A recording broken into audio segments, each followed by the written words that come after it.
And so we were talking about the fallen state. The show is called The Fallen State. Okay. And you asked me, what did that mean before we started? And what it means is that human beings are in a fallen state.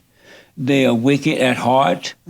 They are blind and they don't know it. And so what we try to do here to encourage them to wake up. Okay. Do you believe that human beings are in a fallen state? I think I'd need more information. I mean, blind to what? To reality. They're living in an illusion and don't know it. Blind to what reality? To God. They're not aware of God. Even some that claim to even know God, it's just an idea in their head, but they don't really know. They're blinded. And they're blinded by all kinds of things. Okay. What do you think about that? Well, I'm not religious, as we've already established. I respect if you are, other people who are religious. That's great. It's not really my thing. So if the fallen state is people need to wake up to religion.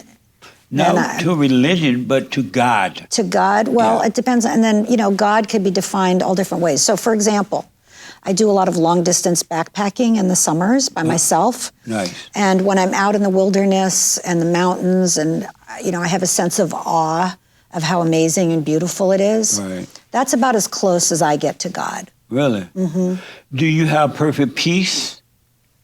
Sometimes. And then sometimes no? Most of the time, no. Really? Do you? Yes. You have perfect peace? I do. Well, I would love to know more about that. Okay, and we'll get to that in a minute. Good question. What does it feel like not to have perfect peace? What is that feeling? Well, or what's that like? I think, we all have stress or concerns about the things we have to do today, or worried about a friend of mine who's in a difficult place right now, or certainly worried about climate change.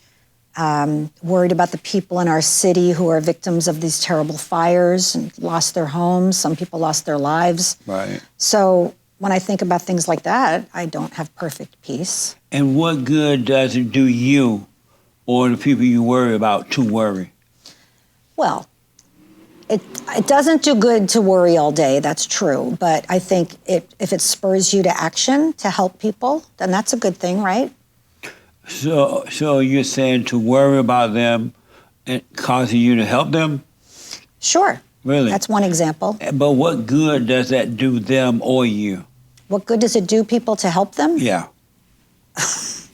That's a very strange question, Jesse. I mean, I have a friend who's going through a very hard time. After this interview, I'm going to have an early dinner with her and talk to her. I think most people would agree that's a good thing. You don't think it's a good thing to help a friend in need, to talk them through their hard time, to be there for a friend?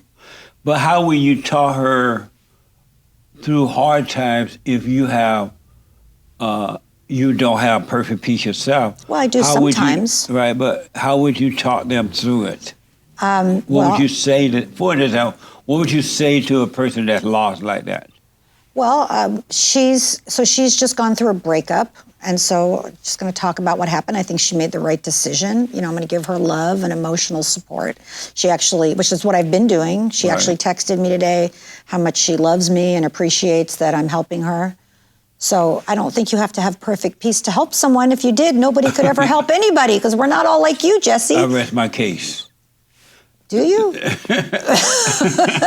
Shouldn't we all be helping each other? But have you noticed you've already been trying to talk her through it? You've been there, you've been trying to help, but she's not getting any better. Oh, she is. She's only getting worse. She is. Well, when you go through a breakup, it takes time. But she is, and she's definitely getting better. Really? In what way? I think her heart is healing. Really? That's amazing. Is it? I mean, isn't that what you break up, your friends are there, they help you? They end up in the same situation. They end up doing it again. Well, so you don't believe in love? Do you agree that they end up doing it again? Not necessarily. Oh, no, they repeat it. They go, if a woman breaks up with a man breaks up with a woman, they go to find a new man or a new woman. It's not with a man, it's two women. Well, she's going to end up with another woman repeating the same thing over again. Well, maybe she'll find somebody who's better suited to her. It's not going to happen. Have you noticed that, though? No, some people find love and they're very happy together. Really? You don't know anybody who's in a happy couple? No. Are you married? No. Okay, well, you don't know anyone who's in a happy couple? That's sad, Jesse. Oh, and I talk to a lot of people around the world, all ages, all races, and nobody's happy in marriage. They fight like... Well, what does that tell you about marriage? My grandmother used to say, are you married or are you happy? That's right. Absolutely. So it's definitely not for everyone, but there are people who are happy. And they don't have to be married. You know, you can have a companion or a boyfriend or girlfriend. You don't have to be married, but I think it's nice to have someone in your life. Which would you prefer, being happy or having perfect peace? Ooh. I need to know more about perfect peace. Right. I mean, can you tell me more about perfect peace? I can tell you how to get it. Okay, tell me. If I told you, would you want it? Would you receive? It depends on what I would have to do. I have a sense it's going to be something religious, which is probably not going to work for me. But I'm open to hearing it. You only have to do one thing. Okay. Drop your anger. Oh. Drop your anger, you will have perfect peace. I'm listening.